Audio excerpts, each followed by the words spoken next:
Hi, everybody. Mike Handcock here, Chairman of the Circle of Excellence Group. Wonderful to have everybody on the call and for those of you listening afterwards as well. We've got a really interesting topic today because we're going to be talking about motivation. And I want to start by, before we get into any formalized part of the presentation, by actually asking you guys on the call, what is motivation to you and in what ways are you motivating yourself?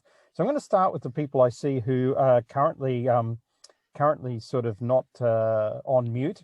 So Heather, what is motivation for you, and what are you doing and what's your normal modus operandi of actually having motivation for yourself?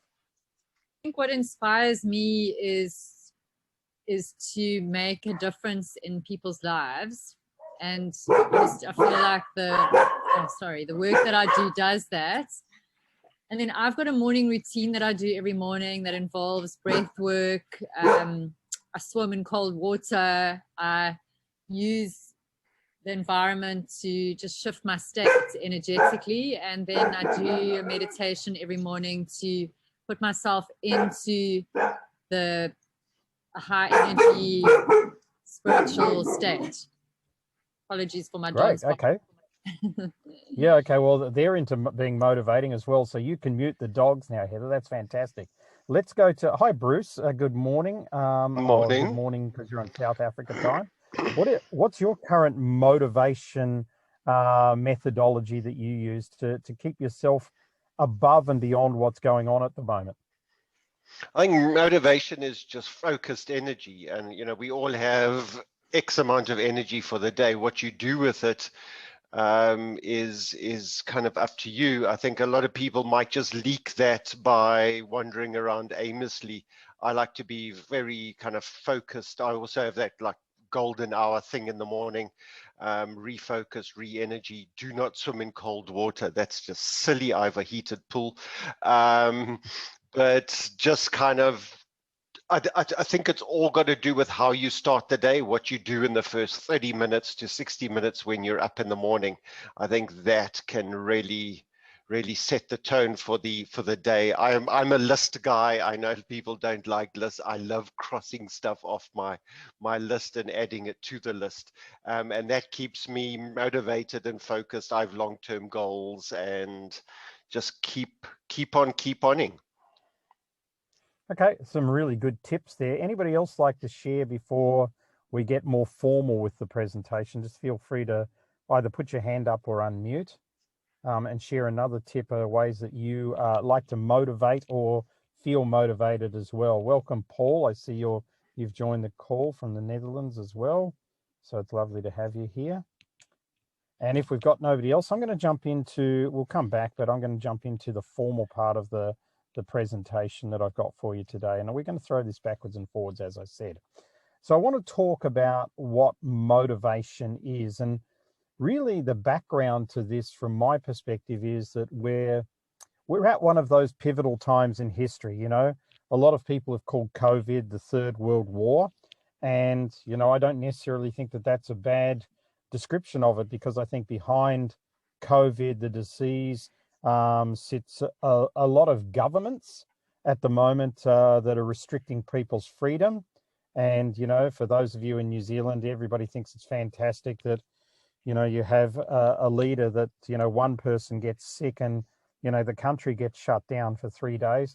I have a different view. I feel that, that we make certain choices in our life. And these days for us as individuals, essentially, we need to be much more responsible than what we may have thought that we needed to be. But, life can't stop just because there's a pandemic, a war, some political stuff happening, a riot, this, that, goodness knows, and it can happen in any country. And I remember that New Zealand used to say, oh, we're so lucky that, there's no terrorist attacks in New Zealand. Well, that all changed a couple of years ago as well. So wherever you are in the world, we have these things that are really imploding on us. I was talking to one of my friends in New Zealand yesterday. They told me that one of the signature restaurants of Auckland, Antoine's, 35 years it's been there, one of the high society, restaurants there is closed now because of COVID. The governor's ball, which typically gets 500 people at it, where women spend thousands of dollars on their dresses. This year they sold 35 tickets and cancelled it 10 days before the event. So this is happening to all of us all the time. So, you thought it was going to be one way, and then you lose a contract. Then you thought this was your safest client, and then you lose that contract as well. So this is what's happening to all of us. So how do we stay motivated? And we've heard from a couple of people about some good tips there. But firstly, I just want to unpack what motivation is a little bit. Motivation, a very simple formula for this is that it's reward divided by effort. And if you look at some of the reasons that you may not be as motivated as what you feel that you should be, well done, Bruce. I see you're writing that down. So that you may not be as motivated as you should be is because you've got motivation around the wrong way. We look at motivation as, and I'm talking generally here, a lot of people say, oh, by the end of this year, I want to make $1 million or whatever. That's very tough to get motivated towards on a daily basis. And it's really those daily steps in that journey that's going to get you to that $1 million or whatever it is that you want to attain. Let's say it's a 20 kg weight loss, just focusing on the 20 kgs and picking up a 20 kg set of weights in the gym and go, this is what I'm going to lose. That's not going to motivate you. But taking those gradual steps every day is going to motivate you. So when I unpack this reward and effort thing, one of the ways I used to explain this to people, and it keeps it simple, is to say, if I say to you, I'm going to give you $1,000 and you have to run 1,000 kilometers. So therefore, every kilometer you run, you're going to get $1 for that kilometer, but you have to run 1,000 to get the full 1,000. So you run any less than 1,000 kilometers, you are not going to get even $1. So if you stop at $9.98, you're not going to get $1. But essentially, once you run 1,000, you're going to get $1,000. Or secondly, I say to you, I'm going to give you $100, and all I want you to do is briskly walk around the block. Who's going to be more motivated to briskly walk around the block for $100 than to run 1,000 kilometers for $1,000? So this tends to show up how we're motivating ourselves at the moment. We tend to put too low a reward for too much effort. So therefore, our motivation is all over the place. So I'll give you a practical example of that. You say, oh, I'm going to lose 20 kgs, and when I do, I'm going to have a holiday in the Seychelles or whatever. But the 20 kgs could take you 3 months, could take you 6 months, could take you 2 years. If it takes you any longer than 3 months, you're probably going to give up on it. And so therefore you're probably then going to go back into eating more or drinking more or whatever you're doing that cause the weight problem in the future. Whereas a simpler thing might have been to say, every time I get on that scale and I see 1 kilogram having come off, then that weekend I'm going to have a massive cheat day and eat whatever I want. That's going to be much more motivational for you than the trip to the Seychelles, even though you might have wanted to go to the Seychelles your whole life. So you've really got to chunk down these goals and these things that you're putting in front of yourself to make them much more attainable. So the way in which we do it from a business perspective is we simply do it based on numbers. Instead of saying we want to make $1 million a year, we say, well, we average $445 for every person seat in an event. So we've got to have 2,500 people come to events in a year, and we should be okay to make our $1 million. So we'll look at that from that perspective and then focus on that. And so therefore we're focusing on getting one more person into an event, and one more person and one more person.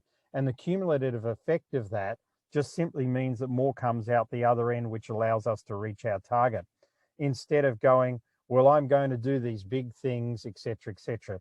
So my first suggestion to you is really write down this formula: motivation equals reward divided by effort, and then look at the amounts of where your rewards are for you and what your goals are. Are they too high for the effort that it takes to put in? So if you want to make $1 million this year, that's $87,000 a month, if you like. So why don't you focus on maybe doing 20,000 the next week? So that's a much smaller reward, a much smaller effort than perhaps trying to get the million. But if you continue to do that, then you'll get in that space of doing $1 million. So with that, let's have a look at this. One of the things that I said promised to you in today's webinar. And this is actually how to upgrade your house in 12 months. And I wrote about this in some detail in one of my first books, Can You Teach a Goat to Dance, right back in 2006. But this came from something I did myself when I joined the financial services industry in my very, very early 20s. And I literally looked around my house and I said, okay, I want a new couch, I want new TV, I want a new stereo system, I want to, upgrade my kitchen, etc., etc., etc. But by the time I put all of those things together, suddenly I've got to find $30,000 to do it all, which it was just never going to happen. So that idea of upgrading my house and spending $30,000 and where's that money going to come from became incredibly demotivational until I worked that out. So first step is you've got to list the things that you really want. Now, whether you apply this to upgrading your house or whether you apply this to your bucket list or whatever, I'm just simply using the analogy of upgrading your house in 12 months because I literally did this myself and it worked. Okay. So firstly, list down the things that you really want to have. So maybe you are sick of your old couch. Maybe you do want to go on a holiday to Santorini. Maybe you do want to upgrade your car. Maybe you do want to buy that new 50-inch TV or whatever it is that you want. It's totally up to you. And I'm talking about material stuff here. And it's very interesting. A good friend of mine, Justin Herold from Australia, actually did this as well. When he would only work when he wanted a new toy, a new car, a new motorbike or something like that. That's when he got really involved in his business. Now, then what we need to do is all of those things we need to attain some sort of basic budget. So what is it costing you to live and run your business at the moment? And don't worry, I'll go into this a little bit in more detail in the next slide. But overview is what is it costing you to live? What are these things basically cost? And then what you're going to do is you're going to start ticking off the goals using this particular system that I'm going to share with you now. So let's use an example of getting a new couch. It's going to be a nice couch, a leather couch. It's going to cost $4,000.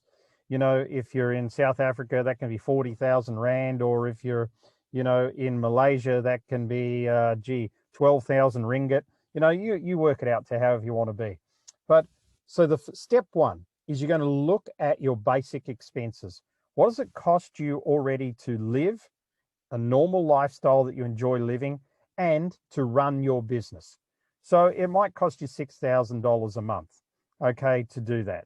So that 6,000 might be, I don't know, 4,000 for your normal life and 2,000 bucks for some business expenses. Then what I want you to do is add on whatever percentage is relevant for your country for tax. So if your tax is 33%, add on a couple of grand. It doesn't have to be absolute because, of course, you're going to claim back your business expenses. This is a sort of a rule of thumb way of doing it. You can get really, really specific if you want to. But so therefore, your minimum per month that you now need to earn is 8,000 because you've got to pay 2,000 bucks tax. You'll have your 6,000. That's 6,000. It's going to pay your living expenses and your business expenses. Now, for you to earn $4,000 in the next month to buy that new couch, you're going to have to pay tax on that 4,000. So that's $1,200. So therefore, you need to earn another 5,200 that month. So your 8,000 plus 5,200 is 13,200. Now, here's the secret with this, is when you look at all of the things that you want, start small. So maybe you really want to buy a new television. That television is going to be $1,000. So do the math on that. And for that month, you might have to earn $9,300 to do that. So the minimum, the absolute time you've hit your 8,000 in target, you take the extra and shift it to your savings account. So for instance, even if you haven't earned the 13,200 that you need here in order to buy your couch, maybe this month you made 10,000, so it's a good leap.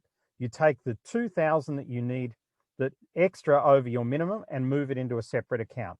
Then you repeat the next month. Now suddenly the next month you've had a better month, you've made 12,000 that month. So now you're basically in that position where you can start to look at buying that couch. Maybe some area in the third month you're going to buy that couch, but this is going to excite you. This is going to motivate you because you're actually seeing money go into that account. And that's really going to help you. So it doesn't matter how small you start. I was just talking to, we've just been spending the weekend with Landi's mother and her stepfather. And her stepfather's doing some share trading. And he's never done it before, right? Because he's moving into retirement. He wants to replace his business, which he's selling now, which he's been winding down with some income. And he's got a really good plan. And it's part of the reason why I wanted to share this with you.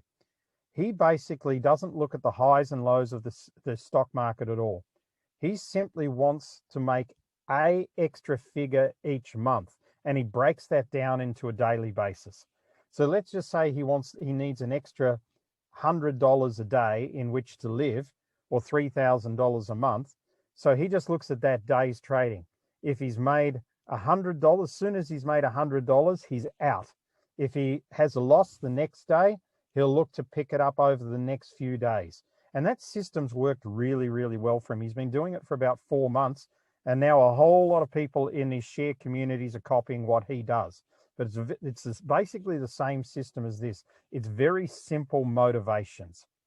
In his terms, he says, I just want to make $100 a day extra. I don't care about, investing in Facebook or Bitcoin that makes, 20,000 in a week. That's not what I'm after. I just want to make $100 a day. So this focus is very similar to this, but this will create monumental sort of motivation for you. Now, if you have a big expense that you want to save for, like a trip around the world or something like that, I would suggest what you do is you still run minor motivations, but you take a little bit longer to get your trip around the world. So if your trip around the world is going to cost you $30,000, then instead of saying, well, I'm going to break that down and it's going to be $2,500 a month, you might make this a target of, say, $5,000 a month and have other little rewards as well, so to keep you motivated also along the way. So let's move out of this, because I want to talk about the reason that you don't believe that you can get to where you want to go. The reason you don't believe that your money tree is just going to open and flourish for you. And I'm interested to sort of pick this up and have this discussion with you guys as well. So feel free to, for anybody here on the call, to give me some of the things that really is holding you back from motivation, holding you back from really opening that money tree and allowing the leaves to fall off. What's stopping you? What's holding you back? And don't just say mindset. Give us some specifics. Who would like to share?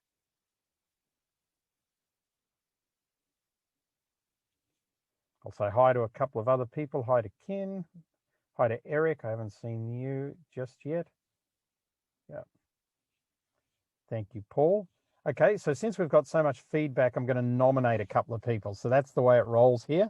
So Ian, I saw you had your microphone unplugged before, and I know you're always up for it. Hello, how are you, my friend? Good of you, Mike. Great. So you've had times in your life, and that's really changing now, where money has been scarce, and things that you've wanted to happen in your life have been scarce, withheld from you for whatever reason. Looking back at those times, what do you think were some of the key things that stopped you getting what you wanted to get at that point? Two things spring to mind. The first one is I didn't have a wealth mindset. I think if I look at my background with my parents, and that there are no entrepreneurs in the family, there's no real wealth. I mean, I've got cousins who've made it good, but in our heritage, lots of poverty and struggle. And so I don't think I really had that sort of connection with what is it to make money, what is the mindset, all that kind of thing. And the second point kind of flows from that, and that is I didn't have a system. So I would earn money and I would spend money, and I'd earn money and I'd spend money. And there was no sort of real accumulation. And then about actually just when we were coming back from the Scotland trip, I actually went and read Profit First.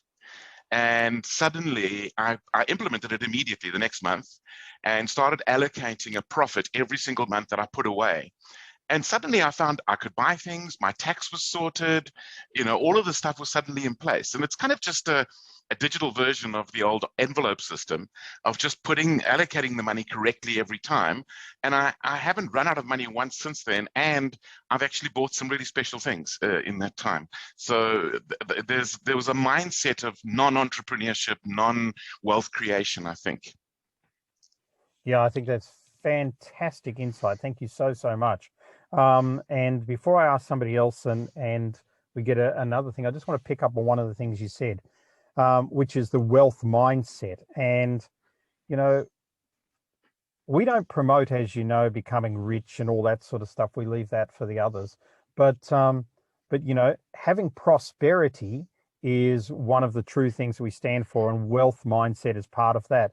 In other words, having a mindset of everything is abundant and around us, and we are resourceful rather than we are unresourceful and things aren't around us. And when you said that, it triggered me back to many years ago when I was running a lot of wealth creation events. One of the first exercises I'd do there is I'd say, you have 2 minutes to write down 10 words that spring into your mind when I say this word. And so everybody grab your pens, everybody ready? Here we go. 3, 2, 1. The word is money. And then we played some music, and 2 minutes, people wrote down those 10 things. Now, in a room of, say, 100 people, there were very few people that didn't have some negative words around money. And there were some people that actually laughed and said, all my words are negative around money. All of them are. And so it was really interesting to unpack that, because then I'd normally do an intervention with that type of person, the person who really had a lot of negatives. And I asked them, who's got more than 1, who's got more than 3, who's got more than 5, who's got more than 7. So there'd be a group that was 7 or more words that were negative around money. And it generally came back to exactly what you said, Ian, that there was a poverty mindset imprinted from birth in the family. And, maybe the family didn't have money, or they felt they didn't deserve it, or they got told you have to work hard, and all those sort of imprints. But it was fascinating when we dug into it from the intervention point of view, because this was the question I would ask. I'd go to Ian, if you were one of those people, and say, Ian, name a time in your life where you actually ran out of money. And Ian would go and talk about a time in his life where he ran out of money. And then I'd stop him at a crucial point, because I knew what the answer was going to be, because I've done this so many times. And then I'd ask the room, I'd say, hands up who here in the room has ever run out of money. 90% of the room puts their hands up. Doesn't matter how big or how small your room is, 90% of us have literally run out of money at some point in our lives. Sometimes it's not when we're young, sometimes it's when we're in our middle age or whatever we have. And then we start talking to some of the people about what happened when they ran out of money. And they look at that time with such almost freedom. And I remember one guy said that he literally ran out of money in the middle of India when he was backpacking as a youth. And he had no access to money, couldn't contact his parents, blah, blah, blah, blah. And he literally had to, A, beg, and B, go in with the family and everything like this. And everybody's going, that's terrible. He said, no, it was the best time of my life. I had so much fun because nothing mattered, etc., etc. And this is the beautiful thing about this, and this is the point I wanted to make about what you said, is that often when we have this poverty mindset and we look back on it, it's actually served us really well, because it's made us resourceful. It's allowed us to sniff out a deal, and it's actually given us a lot of stuff, but it doesn't need to be with us our whole life. And I think that's what you're identifying there. Philippe's asked Ian if you could type into the chat maybe what the book is that you read again, just in case he'd be interested. Now, before I go on, I saw Moira on the call. Are you there, Moira? There you are. I can see your smiling face. So, Moira, if you could unmute your microphone for me and just tell me, at times in your life where things haven't been abundant, because I know that's been something for you as well, what's sort of been the things holding you back? Can you hear me? Yes, perfectly. Oh, great, because I lost the picture and I had to get everything back. Sorry, could you ask me the question again? Yeah, at the times in your life where you felt less than abundant, or that things weren't going right for you and you felt very unmotivated, what do you really think's been holding you back at those times?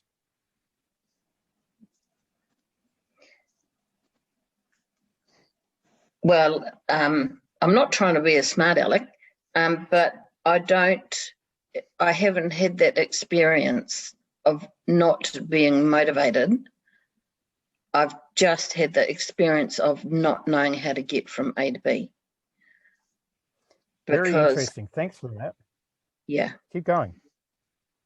Well, I'm still not trying to be a smart aleck because I'm just another bozo on the bus, as they say. But my motivation comes from internally. And I recognised a long time ago that I can't, or maybe I've got some kind of mental block that I don't know about yet, but I actually can't be motivated by money. And that's the truth, as I experience it. Yeah. I'd like money, it would be great. Some people. But there's something I haven't been able to do, and the only reason to do it is for money. I can't do it. And I've seen a lot of money and I've seen a lot of not money, and I don't want to be in the poverty bucket. But maybe my experience is I've seen people who've had a lot of money and they're not any happier in their inner world than I am. So I guess that does make me sound not very humble, but that's my truth. And now, no, you're incredibly humble. Now I reckon I've got everything. I just don't have the money, and I'm just at a stage where I think I like who I am. I like what I do. I like how I do it. I make blunders. I fall off my own standards of integrity from time to time in terms of completing things or on time or do all that stuff. But that to me feels a very minimal amount of stuff to deal with when I'm working, doing stuff I never dreamed I'd be able to do with people I never dreamed I'd be able to do it with. And money didn't have to make that happen. I got there another way. And that's the exact point. I think you make the exact point there of you truly have prosperity, you truly have freedom, and you truly have purpose. And they're the three greatest things. But I think that, what you've picked up there and is an interesting attachment that people have to money creates happiness. There's so many unhappy, wealthy people that it's not funny. Money's not what it's about, and this topic's not about money. This is about motivation, and motivation can be. It doesn't have to be for profit at all, but it's just a simple way of measuring it that's easy for everybody, which is why I picked it up. But I think the thing is that there's different people that, as you said, you're motivated every day because motivation comes from within you. And this is the area that I really want to focus on for the balance of our call today, because, we're at a time in the world where people's within motivation is being kicked around a lot. And for a lot of people, it's because they're struggling financially, etc. And it was interesting just to follow through. Thank you, Moira. You can go back on mute if you like. But we were doing a mastermind in Pretoria a couple of weeks ago, and one of the guys in the group asked, he said, I've got 15 people in my team, but they're just not performing. How do I motivate them? And it was interesting because I was able to give him the 12 motivations for work, well, about 8 of them, because there are 12 motivations why we actually turn up and do what we do. I'll see if I can remember them for you. It's a very old study, but a very good study. And I used to use it in corporate when I was recruiting. So, some people come for the money. That's normally about number 3 on people's list. Some people become because they'll become more self-empowered by doing what they do. They'll have greater independence. That's another reason. The highest one of all why people work for you or go to work is for recognition. That's number 1 across most people, is recognition. Independence is number 2, money is number 3. Some people do what they do because it integrates with their family life. That's another one. Some people do what they do because of personal growth. That's another one. Some people do what they do because they have a feeling that it's prestigious. I'm a, boat broker or a private jet broker. That's prestigious, So there are different motivations for actually working. But the other thing is that we're not motivated because our environment is not set up right to be motivated. And that comes down to an old thing for me, but not old for many of you, is the reason why people don't get to where they want to go is because they do the wrong things right. So one of those wrong things that people are doing right is they've set up a beautiful office for themselves at home. They stare into a white wall. They don't interact with people except on a Zoom call these days. So therefore, the environment for them is non-conducive to motivating them. It's pretty hard. Well, I can tell it's pretty hard for Mike Handcock to get up every morning and actually go and sit and stare at a wall with a desk backed up to a wall and try and be creative, try and be happy, try and give you guys value, etc., etc. Very hard for me to do that. Much more easy for me to be where I am today, which is on the border of the Eastern Cape of South Africa, having a chill time with Lundy, just about to head back to Cape Town after this call. And, then we just booked a week away to go writing, in about another 4 weeks' time and things like that. So that's because I understand who I am.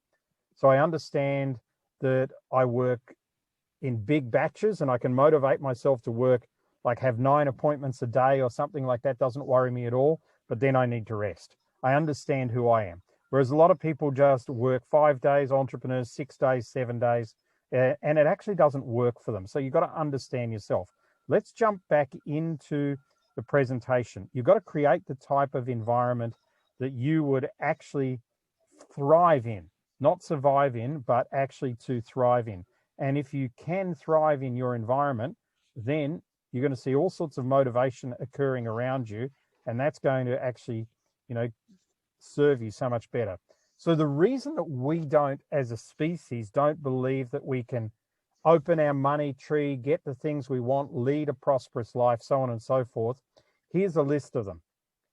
Here's what happened to Ian. Imprints from childhood, okay? Happens for a lot of us as well. Lost picture, got only sound. Have you got that? Oh, that's Moira's, but everybody else has got the picture, right? Just nod, Bruce, because I can see you. Oh, Ian's nodding. Okay, great. Moira, problems at your end. Sorry, can't help. Imprinting is one of those. So these are the things that we were taught that doesn't allow us to be motivated. Like, I hate Mondays. Bob Geldof imprinted a lot of people, right? With I hate Mondays. Other people, one of the imprints that, we joke about it, that we have around us is thirsty Thursdays. In other words, as soon as you finish work on Thursday, it's time to go for a drink because you aren't going to do anything on Friday, right? So it's those type of imprints that create an environment. Then there's the whole too hard. Oh, you know, it's too hard at the moment. Nobody wants to speak to us. People don't have money, blah, blah, blah, blah, blah. Then it's the whole, everybody tries to eat the elephant in one go. So you want to crack an elephant, you know, cut off a bit of his toenail, eat that, then eat part of his ear. Then don't try and bite the whole elephant, right? So this is what I was talking about before when we were getting into goal setting. Don't try and become a millionaire overnight. You know, maybe upgrade this, upgrade that, do a bit of this, do a bit of that. And you'll find that it's easy. You'll see, actually, here's a tip for you guys. Sometime maybe this week, but I think next week, Landy and I are going to put out an email to our list and tell them about the $432 a month we saved on software, because we're going to have to buy a car because we're stuck in South Africa because we don't own cars. So we only have rentals, just because we're never in the one place long enough. But now we're in the one place long enough, we're going to have to buy a car because it doesn't make sense to keep renting one.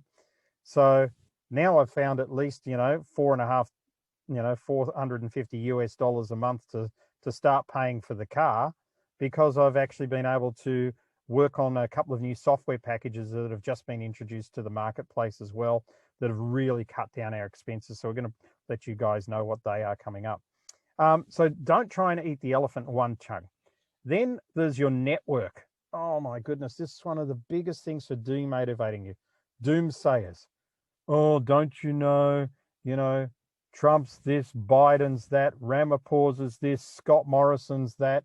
Jeepers, we got any Australians on the call today? I mean, I just read in the paper, not in the paper, just read on my news feed how in Australia one of the women that works at Parliament House was raped by somebody at Parliament House. She went to the Prime Minister and said it's a police matter.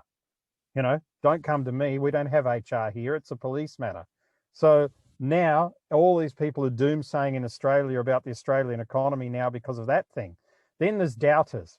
Oh, Ian, how can you leave your job and go out and do things for yourself? And, you're an IT guy. You shouldn't be a speaker and all of that sort of stuff.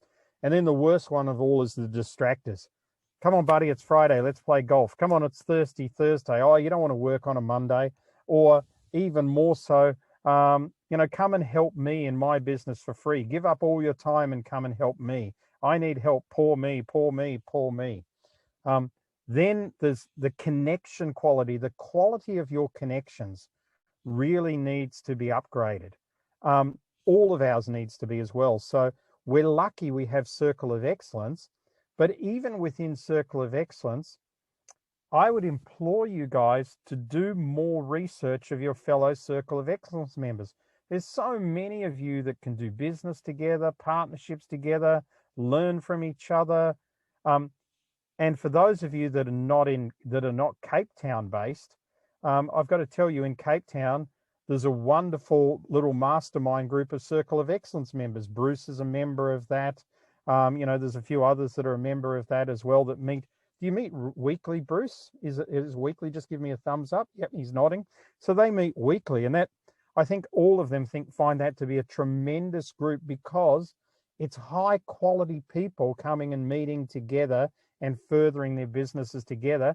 And if I look at all of the members of that group over the last year or so, all of you have improved greatly. And I think, a lot of that's got to do with that mastermind group you've got going. So improve your connection quality.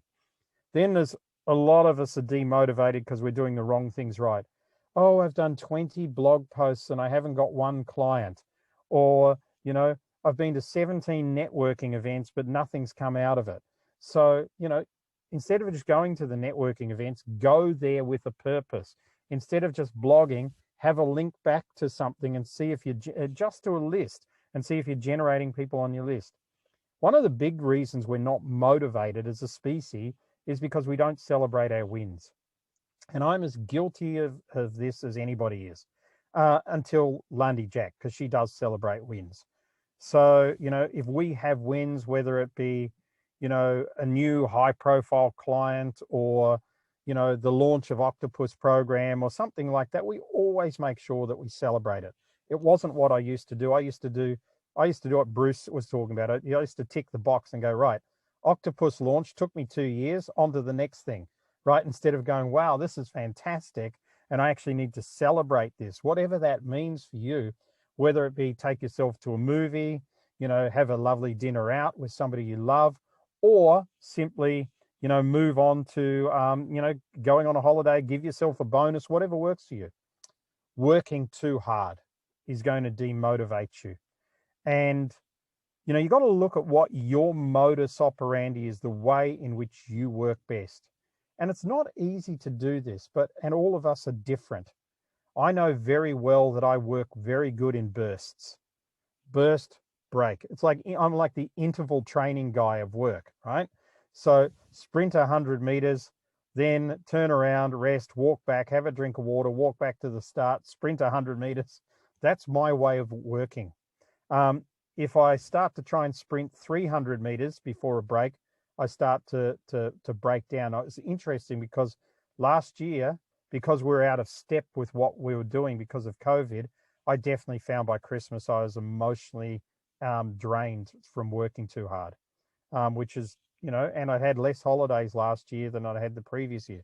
Still had like 7 weeks, but a lot less because they were in 2 big batches rather than in the year. And then, sorry, Bruce, but the to-do list mentality as well keeps us stuck because we're setting ourselves up to fail every day.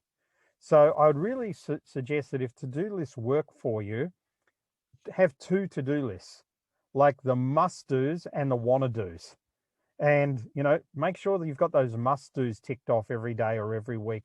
And then the wanna-dos, you know, they're the ones that should come in after that. So if you do that, I think you'll just have a better relationship with that to-do list mentality.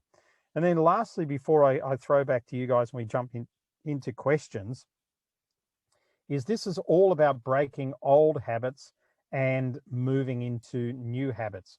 And once you've got new habits and you understand your work style better, and you know, you can chunk down goals better and things like that, you can get rid of the white noise that's in the marketplace, in the news media, in the fake news and everything like that at the moment. Once you can divest yourself of that, then chances are you'll have a lot more success because you're going to be much more motivated on a regular basis. The little comment there on the side, if you can read it, is something that was written, Lundy wrote on our bathroom mirror in lipstick, and it stayed there for probably 4 or 5 months before it finally needed to be cleaned off. And I loved it because it just reminded me every time I went to you know, have a shave or brush my teeth, because I looked at it and said, your thoughts are prayers. And they really, really are prayers. So this motivation, if you're not motivated, look at what you're thinking about. Look at what you're allowing into your life. How much time are you scrolling on Facebook, reading, you know, the stuff that's algorithmically sent to you that's actually keeping you stuck? You know, are you listening to talkback radio? Are you going to the wrong events? Are you hanging out with the wrong people? Have you got the wrong clients? You know, all of those sort of things come into it. Once you can start to realize that nobody else created all of this. You created it all. It's your fault you're listening to the wrong stuff. It's your fault you've got the wrong clients. It's your fault you're working too hard. Once you understand that, then you can put a stake in the ground and cut and change that. And so that's what I wanted to share with you today, but I'm really happy to go into any questions that you would like or any feedback as well. Bye-bye to those of you on the recording, and I'll turn that off. We'll see you guys later.